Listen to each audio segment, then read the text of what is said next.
for those of you who don't know, I am a journalist. I'm also an author and a human rights activist. I wear several different hats. I embraced Islam just over 4 years ago. And as I say, I think it's probably best if I just throw it open to the floor, because I'm sure you've all got your own questions, and hopefully I'll be able to answer them in a satisfactory manner, and hopefully you'll be able to report it in an accurate manner. So thank you. I would like to know what you're planning to say in these fundraising evenings. Well, I will be talking about my experience at the hands of the Taliban. I was held captive for 10-11 days, and although it was a very terrifying period in my life, it was also not without some humour, and I do enacted in a speech about that, and it usually goes down very well, not just with Muslims but with non-Muslims as well, and I do hope that non-Muslims will be coming along to hear me talk about that. I'm also an Islamic feminist, which some of you may think is a contradiction in terms, and I often talk about women's rights in Islam. I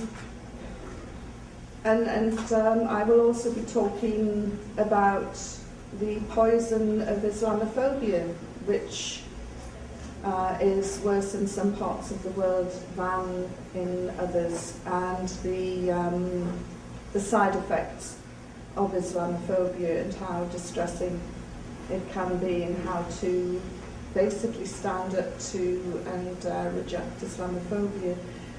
My talks aren't just for Muslims, and I do hope non-Muslims do come along as well. Well, what about Islamophobia? In Canada, do you have, you've been here a few times, you say? Can you tell us what you know or what you see about Islamophobia in Quebec or in the rest of Canada, and what's behind it, and what Muslims or anybody else should be doing about it? Islamophobia, it's a big long word, but basically it means racism. And Islamophobia is the last refuge of the racist scoundrel. And it can have a very, very distressing impact on communities. I don't see it as a huge problem in Canada, which is why I think that you have a very confident Muslim community over here. Certainly it's one of the youngest communities in North America, a highly educated community as well. More than 45% are university educated and want to contribute positively to Canada. So as I say, I don't see it as a huge problem. It can be if minority or fringe groups are allowed to whip it up into one, but I think with positive attitudes it shouldn't be a huge problem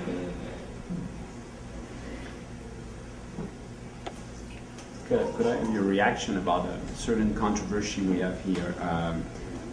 We're going to have a vote, federal vote in the next days, and we learned yesterday that Election Canada decided to allow Muslim women that wear niqab or burqa to vote their face covered, and a lot of people are disagree with this, and it makes a controversy. So what's your opinion on it?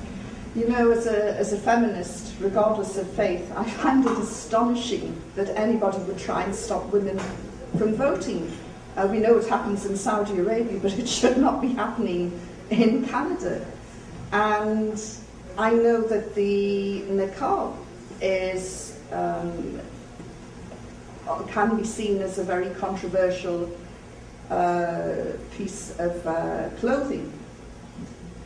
But, you know, I think it's about time politicians, and particularly male politicians, learn to stay out of women's wardrobes. And I was amused when I heard about how Muslim women were being, who chose to wear the niqab, were being treated in this way. You know, I'm sure we all have our own opinions on dress. I shared a lift down in the hotel today with a man who had shorts on. He shouldn't have been wearing shorts with the figure that he had. And, you know, oh my God, he wore socks with his sandals.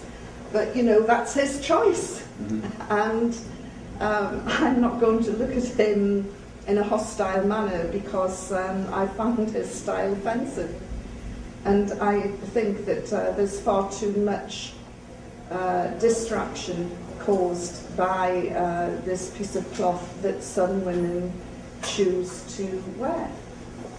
If I may, just as a sub-question, I think the issue here is not what the person is wearing, but it's a question of establishing the identity of the voter and concealing the face, which is the usual way of identifying, making sure that the person who says she is X is X.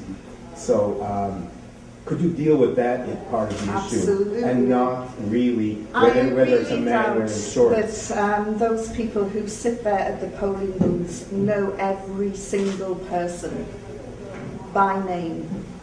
And I'm quite sure that with or without a niqab, somebody could come in claiming to be a person. You're not going to know. You're going to take it, you know, they come in with their voting card. And I'm sure that the people at the polling station go through all the necessary checks to make sure that they are the person that they're dealing with. Meaning that I really, maybe I'm out of my depth here, but I don't know, do you have photo ID that you hand into the polling station? Well, you know, the niqab is being used as a distraction here, quite clearly.